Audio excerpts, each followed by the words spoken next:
విపరీతంగా రోజు రోజుకి విస్తరిస్తున్నటువంటి నేపథ్యంలో యువత పెడదారిన పడుతూ అనేక రకాలైనటువంటి అక్రమాలు, అనైతిక కార్యక్రమాలు, అఘాయిత్యాలు జరుగుతున్నా ఈ ప్రభుత్వానికి, చంద్రబాబు ప్రభుత్వానికి చీమ కుట్టినట్టైనా లేకుండా ఇష్టారాజ్యంగా వ్యవహరించేటువంటి పరిస్థితి ఏర్పడింది.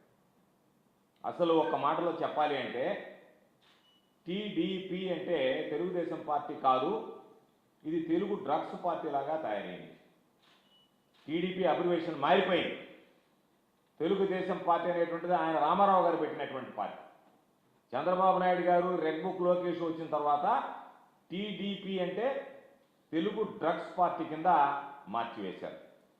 దీనికి పరాకాష్ట ఏమిటంటే ఒక ఎంపీగా ఉన్నటువంటి వ్యక్తి పుట్ట మహేష్ యాదవ్, సాక్షాత్తు ఎంపీగా ఉన్నటువంటి వ్యక్తి డ్రగ్స్ పార్టీలో పాల్గొనడమే కాకుండా ఆయన కూడా డ్రగ్స్ తీసుకుని ఆయన కూడా పాజిటివ్ రావడం జరిగింది. ఇంతకన్నా దౌర్భాగ్యం అనేటువంటి పరిస్థితి ఎక్కడ ఉండదు. చంద్రబాబు నాయుడు ఏదో ఒక విధంగా వక్రీకరించే ప్రయత్నం చేయొచ్చు. ఒక్కసారి ఆ గిరిధర్ అనేటువంటి లీగల్ ఎస్పీ ఎవరైతే ఉన్నాడో హైదరాబాద్కి సంబంధించి ఆయన ఇచ్చినటువంటి స్టేట్మెంటే మీకు ఒక్కసారి నేను చూపిస్తాను, చూడండి మీరే.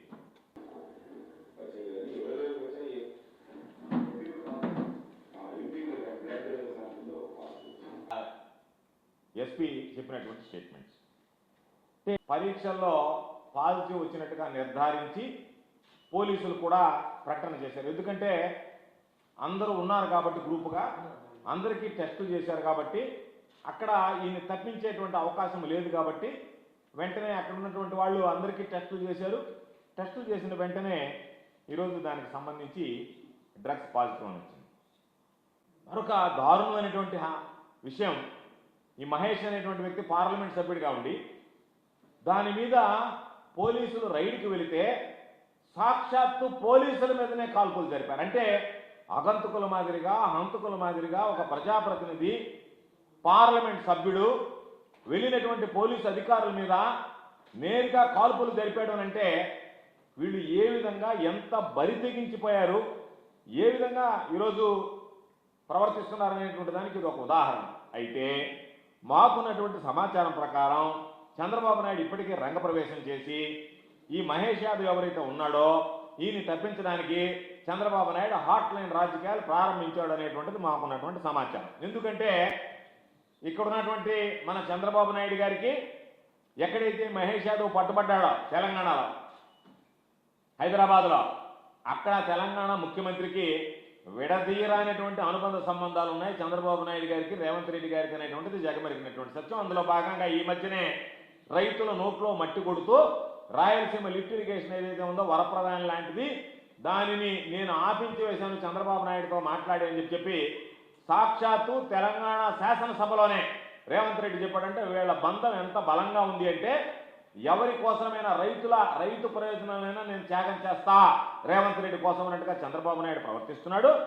కాబట్టి ఈరోజు చంద్రబాబు నాయుడు హాట్ లైన్ రాజకీయాలకు పెట్టింది పేరు కాబట్టి ఈరోజు చంద్రబాబు నాయుడు గారు ఇప్పటికే ఈ హాట్ లైన్ రాజకీయాలకి ప్రారంభించాడు. ఎందుకంటే కాంగ్రెస్ పార్టీతో చంద్రబాబుకు హాట్ లైన్ రాజకీయాలు నడపడం అనేటువంటిది ఆనవాయితీ అలవాటు కాబట్టి అటు కాంగ్రెస్ పార్టీతో నడపగలడు, పక్కన ఉన్నటువంటి రేవంత్ రెడ్డి గారితో నడపగలడు. ఒక లోక్సభకు ఎన్నికైనటువంటి వ్యక్తి తన బాధ్యత తాను ఏ విధంగా ఉండాలి, 10 మందికి ఏ విధంగా మార్గదర్శకంగా వ్యవహరించాలి, 10 మంది ఆదర్శంగా ఏ విధంగా తనను తీసుకోవాలనేటువంటి విచక్షణ జ్ఞానాన్ని కోల్పోయి డ్రగ్స్, అక్కడ ఉన్నటువంటి గంజాయితో పాటు మందు తాగుతూ ఈరోజు ఇష్ట ప్రకారం వ్యవహరించి పోలీసుల మీద కాల్పు జరపడం అనేటువంటిది ఇది సాదాసీదా విషయం అనేటువంటిది కాదు. ఇది చాలా తీవ్రమైనటువంటి విషయం, ప్రజలందరూ గమనించేటువంటి విషయం. చంద్రబాబు నాయుడు గుర్తుంచుకోవాల్సింది ఇటువంటి నీచమైనటువంటి వ్యక్తులు, ఏమాత్రం క్యారెక్టర్ లేనటువంటి వాళ్ళు, నిద్ర లేస్తే కరప్షన్లో మునిగి తేలిగేటువంటి వాళ్ళు, ఇటువంటి వాళ్ళు మీ పార్టీలో ఉండి పార్టీని భ్రష్టు పట్టించడం కాకుండా ఈ సమాజాన్ని భ్రష్టు పట్టించేటువంటి పరిస్థితి ఏర్పడింది. కాబట్టి ఇది చట్టాన్ని మేనేజ్ చేయడం, వ్యవస్థల్ని మేనేజ్ చేయడం, యువతని తప్పుదారి పట్టించేటువంటి విధంగా మీరు వ్యవహరించడం, ఇటువంటి దుర్మార్గ పనుల్లో స్వయంగా చంద్రబాబు నాయుడు పాలు పంచుకోవడం అనేటువంటిది దౌర్భాగ్యం. కాబట్టి మేము మరలా చెప్తున్నాం, నువ్వు వ్యవస్థల్ని మేనేజ్ చేసిన చట్టాన్ని మేనేజ్ చేసిన లేదా పుట్ట మహేష్ యాదవ్ లాంటి వాడిని తప్పించిన యువత పెడదారి పట్టేందుకు నువ్వు ఒక నిర్ణయం తీసుకుని వాళ్ళని పెడదారిలో నడిపిస్తున్నావని చెప్పడానికి ఇది ఆస్కారం కలిగిస్తుంది అనేటువంటి విషయాన్ని చంద్రబాబు గుర్తుంచుకోవాల్సినటువంటిది. ఆ విషయాల్లో యువతను పెడదారి పట్టించేటువంటి విషయాల్లో నువ్వే స్వయంగా పాలు పంచుకున్నావు. డ్రగ్స్ నువ్వే స్వయంగా ఈరోజు పెంచి పోషిస్తున్నావు. డ్రగ్స్ మాఫియా నువ్వే పెంచి పోషిస్తున్నావు అనేటువంటి దానికి ఈరోజు నువ్వు పాలు పంచుకున్నావు అనేటువంటి దానికి ఇది ఉదాహరణగా మారేటువంటి అవకాశం ఉంది. కాబట్టి దయచేసి ఎక్కడా కూడా రాజీ పడకుండా ఈ విషయంలో కఠినంగా ఎవరైతే మహేష్ యాదవ్తో పాటు మిగతా వాళ్ళు ఉన్నారో అందరి మీద కూడా ఈరోజు దాని మీద లోక్సభకు సంబంధించినటువంటి ఎంపీ పదవి నుంచి తొలగించడమే కాకుండా రాజీనామా చేయించడమే కాకుండా చట్టపరంగా ఒక సామాన్యుడు దొరికితే ఏ విధంగా అతని మీద కేసులు నమోదు చేస్తారో, ఏ విధంగా న్యాయస్థానం ముందు నిలబెట్టి ఏ విధంగా అయితే శిక్షించమని కోరుతారో అదే స్థాయిలో ఈ వ్యవహారాన్ని కూడా నడిపించాలి తప్ప దయచేసి చంద్రబాబు నాయుడు హాట్లైన్ రాజకీయాలకు పాల్పడొద్దు అని చెప్పి చెప్తున్నాం. ఎందుకంటే చంద్రబాబు నాయుడుకు ఒక అలవాటు. ఎవరైతే ప్రధానమైనటువంటి ఆర్థిక వనరులు కలిగినటువంటి వ్యక్తులు ఉంటారో వాళ్ళని నెత్తిని పెట్టుకుని ఊరేగుతారు. వాళ్ళు ఏది చేసినా సరే దానికి బాకా వస్తాడు. వాళ్ళు ఏం తప్పులు చేసినా సరే వాళ్ళకి అండగా నిలుస్తాడు. వాళ్ళు ఏ అవసరం వచ్చినా సరే అది ఈ సమాజానికి చోటు కలిగించేటువంటినా సరే వాళ్ళకి అండగా నిలిచి వాళ్ళకి సంపూర్ణమైనటువంటి సహాయ సహకారాలు అందిస్తాడు. ఇంట్లో కూడా ఎవరైతే పుట్ట మహేష్ యాదవ్ ఎంపీగా ఉన్నటువంటి ఆయన తండ్రి ఉన్నాడో, ఈరోజు శాసనసభ్యుడిగా ఉన్నాడో సుధాకర్ యాదవ్, ఆయన ప్రముఖ కాంట్రాక్టర్. అదేవిధంగా ఇంతకుముందు చంద్రబాబు నాయుడు హయాంలో టీటీడీ చైర్మన్గా పనిచేశాడు. చంద్రబాబు నాయుడుకి ప్రధానమైనటువంటి ఆర్థికపరమైనటువంటి వనరు. కాబట్టి అటువంటి వ్యక్తిని ఈరోజు మహేష్ యాదవ్ చంద్రబాబు నాయుడు గారు రకరకాలుగా అంటే ఎటువంటి వ్యక్తులకు ప్రోత్సహిస్తున్నాడు. ఒక ఆయన ఎంపీగా ఉన్నాడు, వాళ్ళ నాయన టీటీడీ చైర్మన్గా ఉన్నాడు. టీటీడీ చైర్మన్గా ఉన్నటువంటి ఆయన కొడుకు ఈరోజు ఈ పనిలో పాల్గొన్నాడు. అంటే ఒక టీటీడీ చైర్మన్ అని ఎటువంటి వ్యక్తులు ఈరోజు బీఆర్ నాయుడు గారు ఉన్నాడు. బీఆర్ నాయుడు గారికి సంబంధించి ఇవన్నీ బయటపడిన తర్వాత బీఆర్ నాయుడు వాలకాన్ని గురించి ప్రజలు చీకొడుతుంటే ఒక అతిపెద్ద ధార్మిక సంస్థ, అంత భక్తిభావం కలిగినటువంటి తిరుమల తిరుపతి పవిత్రత, దానికి చైర్మన్గా ఉన్నటువంటి వ్యక్తి రాసలీలలు బయటపడితే తనకి టీవీపై మద్దతు ఇస్తుంది, తాను ఏమి చెప్తే అది బాగా అవుతుంది, తనని జాకీలు పెట్టి లేపుతుంది. కాబట్టి వాళ్ళు ఏమి చేసినా సరే ఆ వ్యక్తిని నేను కొనసాగిస్తా, భక్తుల మనోభావాలతో నాకు అవసరంలే, వెంకటేశ్వర స్వామి ప్రతిష్టతో నాకు అవసరంలే, తిరుమల తిరుపతి పవిత్రతతో నాకు అవసరంలే, నా ఆలోచన విధానం నేను రాజకీయంగా ఎదగడానికి ఎవరు నాకు సహాయ సహకారాలు అందిస్తారో వాళ్ళు ఎటువంటి అనైతిక కార్యక్రమాలు చేసినా, అఘాయిత్యాలు చేసినా, అసాంఘిక కార్యక్రమాలు చేసినా వాటికి నేను వంత వాడతాను.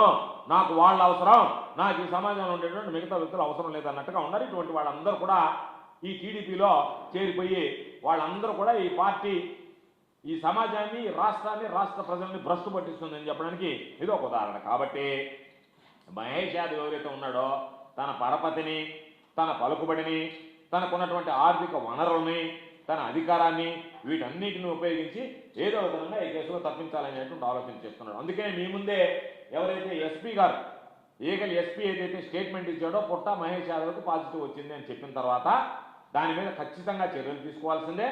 దాని మీద ఎక్కడ కూడా ఉదాసీనంగా వ్యవహరించి వాళ్ళకి సంబంధించి హైదరాబాద్ పోలీసులు నేను కోరుతున్నా, నిజాయితీగా వ్యవహరించండి. ఇటువంటి వ్యక్తుల మీద సాధారణ పౌరుడు ఏ విధంగా అయితే తప్పు చేస్తే మీరు కఠినమైనటువంటి చర్యలు తీసుకుంటారో, ఒకవేళ పార్లమెంట్ సభ్యుడైనా సరే ఆయన ఏం చట్టానికి అతీతుడు కాదు, కాబట్టి ఆయన ఏం మానవతాతీతుడు కాదు, కాబట్టి చట్టపరమైనటువంటి చట్టానికి లోబడి రాజ్యాంగబద్ధంగా వ్యవహరించాల్సినటువంటి వ్యక్తి. కాబట్టి సామాన్యుడు తప్పు చేసిన దానికన్నా చట్టాలు అన్నీ తెలిసినటువంటి వ్యక్తి, చట్టాలు చేసేటువంటి వ్యక్తి, ఈ సమాజానికి మార్గదర్శకంగా ఉండాల్సినటువంటి వ్యక్తి చేసేటువంటి తప్పుకి ఇంకా కఠినంగా శిక్షించాల్సినటువంటి అవసరం ఉంది. కాబట్టి హైదరాబాద్ పోలీసు యంత్రాంగాన్ని, పోలీసు అధికారులను నేను కోరుకుంటున్నా, దయచేసి ఈ విషయంలో మీరు రాజీ పడద్దు. రాజీ పడకుండా ఈరోజు దీన్ని నిర్దాక్షిణంగా ఇటువంటి వాటిని తొక్కువేయండి. ఈరోజు ఆంధ్ర రాష్ట్రానికి సంబంధించి ఆంధ్ర రాష్ట్రంలో విచ్చలవిడిగా ఇది వ్యాప్తి చెందడమే కాకుండా పొరుగు రాష్ట్రాలకు కూడా వ్యాప్తి చెంది పొరుగు రాష్ట్రాల్లో కూడా ఆంధ్ర రాష్ట్ర పొరుగు పోతుంది. ఈరోజు భారతదేశంలోనే ఆంధ్ర రాష్ట్ర పొరుగుని చంద్రబాబు నాయుడు చెప్తాడు. చంద్రబాబు నాయుడు బ్రాండ్ ఆంధ్రాకి అని చెప్పి, ఆంధ్ర బ్రాండ్ అంటే చంద్రబాబు నాయుడు బ్రాండ్, ఇది డ్రగ్స్ బ్రాండ్. చంద్రబాబు నాయుడు ఎప్పుడు చెప్తుంటాడు, ఆయన ఎవరు వచ్చినా సరే మా జగన్మోహన్ రెడ్డి గారి హయాంలో ఏ విధంగా ఉన్నది, మా హయాంలో ఏ విధంగా ఉంది, జగన్మోహన్ రెడ్డి గారి హయాంలో ఏ విధంగా ఉన్నదా? జగన్మోహన్ రెడ్డి గారి హయాంలో దిశ ఉండింది, దిశ చట్టాన్ని తీసుకొచ్చాడు, కఠినమైనగా వ్యవహరించాడు, వీటి మీద ఎక్కడికక్కడ ఉక్కుపాదంతో తొక్కి పారేశాడు. మీలాగే విధంగా వ్యవహరించారా? ఎమ్మెల్యేలు కొడుకులు, ఎంపీల కొడుకులు, టీటీడీ చైర్మన్లు, మంత్రులు ఎవరు పడితే వాళ్ళు విచ్చలవిడిగా వ్యవహరిస్తా కాబట్టి చంద్రబాబు నాయుడు బ్రాండ్, ఆంధ్ర రాష్ట్రానికి బ్రాండ్ అంటే చంద్రబాబు అంటారు. చంద్రబాబు బ్రాండ్ ఇది drugs brand. Chandrababu Naidu brand ఏంటంటే డ్రగ్స్ బ్రాండ్. కాబట్టి ఈరోజు గుంటూరు, మంగళగిరి, విజయవాడ, విశాఖపట్నం, ఈ మధ్య నెల్లూరు జిల్లాలో జరిగినటువంటి అనేక సంఘటనలు, మైనర్ బాలికల మీద జరిగేటువంటి సంఘటనలు, ఈరోజు పట్టణాలు, నగరాల నుంచి జిల్లా కేంద్రాలకు, జిల్లా కేంద్రాల నుంచి మండల కేంద్రాలకు, మండల కేంద్రాల నుంచి గ్రామాలకి విచ్చలవిడిగా డ్రగ్స్ కల్చర్ విస్తరించిపోతుంటే దీన్ని అడ్డుకునేటువంటి అదుపు లేకుండా, ఏమీ లేకుండా స్కూళ్ళ దగ్గర, కాలేజీల దగ్గర, హాస్టళ్ళ దగ్గర, హోటళ్ళ దగ్గర ఎక్కడికి వెళ్ళినా సరే ఈ గంజాయికి సంబంధించినటువంటి ముఠాలు, డ్రగ్స్కి సంబంధించినటువంటి ఈ గ్యాంగులు, ఈ ర్యాకెట్లు ఇవన్నీ విస్తావ్యాప్తంగా ఈరోజు వ్యాప్తి చెందుతున్నాయి. రోజు రోజుకి పెరిగిపోతున్నాయంటే ఈరోజు ఆ డ్రగ్స్ నివారణ మీద ఖచ్చితంగా చెప్పగలం. జగన్మోహన్ రెడ్డి గారు ఉన్నప్పుడు సమర్థవంతమైనటువంటి చర్యలు తీసుకున్నారు. ఈరోజు మీరు ఎంతసేపటికి పోలీసు వ్యవస్థని తమ రెడ్ బుక్ రాజ్యాంగం కోసం నడిపిస్తా, దానికోసం వాళ్ళకి పనులు పురమాయిస్తా, మీరు ఏం పనులు చేయాల్సినటువంటి అవసరం లే. రెడ్ బుక్ రాజ్యాంగం ప్రకారం వైఎస్ఆర్ కాంగ్రెస్ పార్టీకి మా మీద పోస్టులు పెట్టేటువంటి వాళ్ళు, మా మీద వ్యతిరేకంగా మాట్లాడేటువంటి వాళ్ళ మీద కక్ష సాధింపులకి పూనుకోండి. మీకు ఇంక శాంతి భద్రతలు అవసరంలే, డ్రగ్స్ నియంత్రించాల్సినటువంటి పనిలే, మీరు చేయవలసినటువంటి పని ఇదే అని చెప్పి ప్రతి అంశాన్ని రాజకీయ కోణంలో చూసి రాజకీయ లబ్ధి కోసం మాత్రమే వాడుకునేటువంటి ఒక వ్యసనం ఉండేటువంటి చంద్రబాబు ఈరోజు చిత్తశుద్ధితో పనిచేయడం పూర్తిగా మానేసి ఈరోజు ఆ వ్యసనాన్ని ఏ విషయం దొరికినా సరే దీన్ని రాజకీయ కోణంలో ఏ విధంగా చూడాలి, దీనివల్ల నాకు ఏ విధంగా రాజకీయ లబ్ధి వస్తుంది, ఏ ఊరి ప్రతిష్ట ఏ విధంగా మంటగలిగిపోయినా, ఏమైనా నేను రాజకీయంగా బలపడాలంటే ఏ విధంగా ప్రజాంశాన్ని వాడుకోవాలనేటువంటి ఒక దుర్మార్గమైనటువంటి ఆలోచన చేసేటువంటి నువ్వు తన వాడు తప్పు చేస్తే వదిలిపెట్టాలనేటువంటి ఆలోచన చేయడం, ఇతరులు తప్పు చేయకున్నా సరే వాళ్ళని ఇబ్బంది పెట్టాలనేటువంటి ఆలోచన చేయడం. ఈరోజు నువ్వు చేస్తున్నటువంటి పనులు ఏ విధంగా ఉన్నాయంటే నా పార్టీ వాళ్ళు తప్పులు చేసి, నువ్వు ఈ పార్టీ వాళ్ళ చేత నువ్వే తప్పులు చేయిస్తా, నువ్వే వాళ్ళ అక్రమాలకు పాల్పడేలా ప్రోత్సహిస్తా, వాళ్ళ అవినీతికి పాల్పడేలా ప్రోత్సహిస్తా, ఈజీ మనీ ఏ విధంగా సంపాదించాలనేటువంటి దానికి ఈరోజు చంద్రబాబు వాళ్ళు నేర్పిస్తున్నాడు. లేకపోతే ఈరోజు ప్రతి జిల్లాలో చివరికి ఏ విధంగా తయారైంది, నెల్లూరు జిల్లాలో మీడియా పరిశీలనకు వెళితే మీడియాని నియంత్రించి మీడియాని అడ్డుకునేటువంటి పరిస్థితికి దిగజారిపోయారంటే ఎమ్మెల్యేలు. ఎవరిచ్చారు వీళ్ళకి అధికారం? ఎక్కడి నుంచి వచ్చింది అధికారం? ఎవరిస్తే వచ్చింది అధికారం? అంటే పోలీసు వ్యవస్థ ఏం చేస్తుంది అంటే పోలీసులకు పోస్టింగ్లు కావాలి, పోలీసులకు పోస్టింగ్లు కావాలంటే ఎమ్మెల్యేలకు సిఫారసు కావాలి. ఎమ్మెల్యేకి చెప్పినట్టుగా కనుక ఏదన్నా ఇసుక రీచ్ కానీ మరొక రీచ్ కానీ ఎవరన్నా వెళితే వాళ్ళు ప్రెస్ వాళ్ళ మరొకరా వదిలేస్తే వాళ్ళ మీద వెంటనే చర్యలు తీసుకోకపోతే, ఆ ఎస్ఐ ఫోన్ చేసి బెదిరించకపోతే అక్కడి నుంచి వెంటనే అతను పోలీసు అధికారులను పోస్టింగ్ మార్చేయమంటాడు. చంద్రబాబు నాయుడు మాత్రం ఇవేమి తాను తెలియనట్టుగా 100 రోజుల లోపల నేను గంజాయిని అరికడతానని చెప్పి ఏదో పెద్ద పెద్ద మాటలు మాట్లాడేసి ఎక్కడన్నా సభలో దీనికి సంబంధించినటువంటివి శాసనమండలిలో కానీ ఎక్కడన్నా ప్రశ్నిస్తే వెంటనే హోంమంత్రి గారు వైఎస్ఆర్ కాంగ్రెస్ పార్టీని తిట్టడం ప్రారంభిస్తారు. నేను చూడ అటువంటి హోంమంత్రిని. నీ శాఖకు సంబంధించినటువంటి సమస్య నేను అడిగితే, ఈ రాష్ట్రంలో డ్రగ్స్ కల్చర్ గురించి మాట్లాడితే, శాంతి భద్రతల గురించి ప్రశ్నిస్తే సమాధానం చెప్పాల్సినటువంటి బాధ్యతాయుతమైనటువంటి స్థానంలో ఉన్నటువంటి మీరు మమ్మల్ని తిట్టి ఏదో ఒక విధంగా దాన్ని డైవర్ట్ చేసి గందరగోళం సృష్టించి గొడవ చేసి వెళ్ళిపోవాలనేటువంటి ఆలోచన. కాబట్టి రాష్ట్రంలో పూర్తిగా శాంతి భద్రతలు క్షీణించాయి, వ్యవస్థలు దెబ్బతిన్నాయి, పోలీస్ కంట్రోల్ అనేది ఎక్కడ లేకుండా పోయింది. ఇష్ట ప్రకారం అధికారులకు సంబంధించి మీకు ఆ ఊడికం చేస్తేనే అధికారం ఉంటాడు, లేకపోతే వెళ్ళిపోతారు. అధికారుల మార్పు వచ్చింది, మరే మనకి ప్రభుత్వం ఈరోజు జీతాలు ఇస్తుంది, ఈ వ్యక్తులు కాదు. కాబట్టి మనం ఎందుకు మన యొక్క వ్యక్తిత్వాన్ని వీళ్ళకి తాకట్టు పెట్టాలనేటువంటి ఆలోచన చేయకుండా ఆ పోస్ట్లో ఎమ్మెల్యేలు ఇప్పుడు మొదటి నుంచి స్టార్ట్ అయింది. చంద్రబాబు నాయుడు అక్కడ కోట్లు పొందుతున్నాడు. చంద్రబాబు నాయుడు ప్రశ్నిస్తారేమో కాబట్టి కింద ఎమ్మెల్యేలు వదిలేశాడు.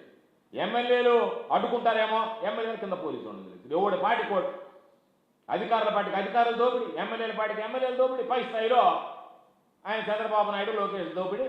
దాని మీద షేరింగ్ బేసిస్ మీద జనసేన నేతకి దానికి సంబంధించినటువంటి అందరూ పవర్ షేరింగ్ ఏ విధంగా ఉందో క్యాష్ కూడా పూల్ చేసుకొని షేరింగ్ చేసుకునేటువంటి పరిస్థితి ఏర్పడింది. ఎంతసేపటికి షేరింగ్, డిస్ట్రిబ్యూషన్ అన్ని, ఇది తప్ప మరొక పని కనిపించడం లేదు.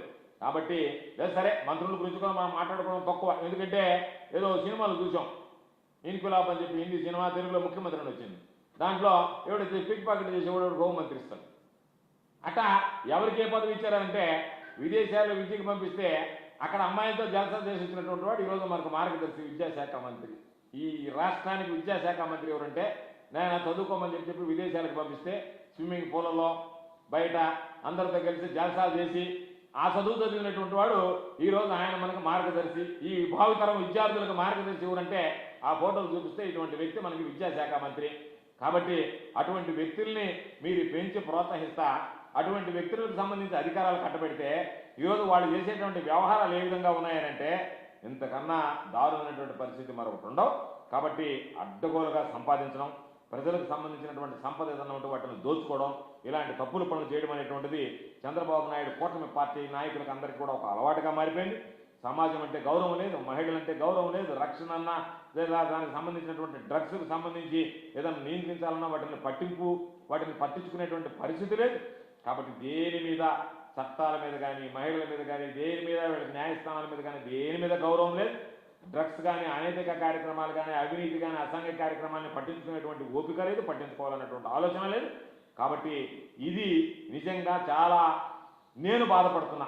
ఆంధ్ర రాష్ట్రానికి సంబంధించినటువంటి ఒక పౌరుడిగా ఒక వ్యక్తిగా బాధపడుతున్నా. ఎందుకంటే ఈ రాష్ట్రంలో ఒక పార్లమెంట్ సభ్యుడిగా ఉన్నటువంటి వ్యక్తి, దాదాపుగా 15-16 లక్షల మంది ఓటర్లు, 20 లక్షల మందికి పైచులకు జనాభాకి ప్రాతినిధ్యం వహించేటువంటి ఈ భారతదేశ స్థాయిలో ప్రాతినిధ్యం వహిస్తున్నటువంటి వ్యక్తి చివరికి డ్రగ్స్ కేసులో దొరకడం, పోలీసుల మీద ఎదురుదాడిలో కాల్పులు జరపడం లాంటి అఘాయిత్యాలకు పాల్పడ్డాడు అంటే ఆ వ్యక్తికి ఎటువంటి శిక్ష వేస్తారనేటువంటి దాని మీద ప్రజలందరూ ఈ సమాజంలో వేచి చూస్తున్నారు. కాబట్టి నేను మరలా చెప్తున్నా, చంద్రబాబు నాయుడు లాలూచీ పడేటువంటి వ్యక్తి. చంద్రబాబు నాయుడు లాలూచి రాజకీయాలకి, చంద్రబాబు నాయుడు ఏదన్నా జిమ్మిక్కులకి మీరు లోబడి చేస్తే ఇప్పటికే తెలంగాణ ప్రభుత్వానికి చంద్రబాబు నాయుడికి అంటకాగుతుంది కలిసి అనేటువంటి చెడ్డ పేరుంది. హైదరాబాద్ పోలీసు వ్యవస్థకు కూడా మాయన మచ్చగా మారేటువంటి పరిస్థితి ఉంది. కాబట్టి మహేష్ యాదవ్ పైన ఖచ్చితమైనటువంటి చర్యలు తీసుకోవాలి. చంద్రబాబు నాయుడికి ఏమాత్రం చిత్తశుద్ధి ఉంటే, చంద్రబాబు నాయుడికి ప్రజాస్వామ్య వ్యవస్థ పట్ల నమ్మకం ఉంటే, ప్రజల పట్ల గౌరవం ఉంటే వెంటనే మహేష్ యాదవ్ని ఆ పార్టీ నుంచి పర్మనెంట్గా అటువంటి వ్యక్తులు ఈ పార్టీలో లేకుండా అతన్ని తొలగించడంతో పాటు వెంటనే అతని చేత రాజీనామా చేయించి కనీసం నీలో 1% నైతికపరమైనటువంటి విలువలు ఉన్నాయి చంద్రబాబులో. కాబట్టి 1% చంద్రబాబు నాయుడు మనిషిగా ఒక వ్యక్తిగా ఈరోజు నిలబడ్డాడు ఈ సమాజం ఉందనేటువంటి సంకేతాలు ఇవ్వాల్సినటువంటి అవసరం ఉంది. కాబట్టి నేను ఎవ్వరు నమ్మరు. ఆ 1% నీలో ఉంటే, ఆ 1% కనీసం నీతి, నిజాయితీ, వ్యవస్థల పట్ల నమ్మకం, గౌరవం, విశ్వాసం అనేటువంటిది చంద్రబాబు నాయుడికి 1% ఉన్నా సరే మహేష్ యాదవ్ అనేటువంటి వ్యక్తి చేత రాజీనామా చేయించి ఆ వ్యక్తిని చట్టం ముందు నిలబడి న్యాయస్థానం ముందు నిలబెట్టి కఠినమైనటువంటి చర్యలు తీసుకోవాల్సిందిగా మేము డిమాండ్ చేస్తాం.